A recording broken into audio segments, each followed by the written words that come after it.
How to fix Snapchat lag in Samsung F36. So let's start the video. First of all, open settings. In settings, scroll down and here you can see the option apps. Now click on apps and then scroll down and click on Snapchat app and then click on storage usage. Now here you can clear the cache memory of Snapchat.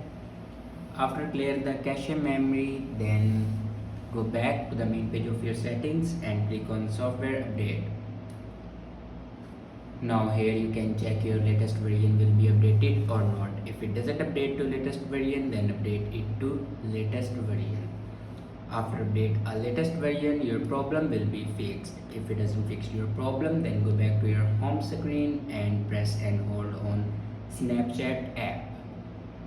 Now click on uninstall. After uninstall this app, then reinstall it. After that, restart your device. For restart your device, press and hold power button and click on restart. After restart your device, your problem will be fixed. I hope this video is helpful for you. Thanks for watching.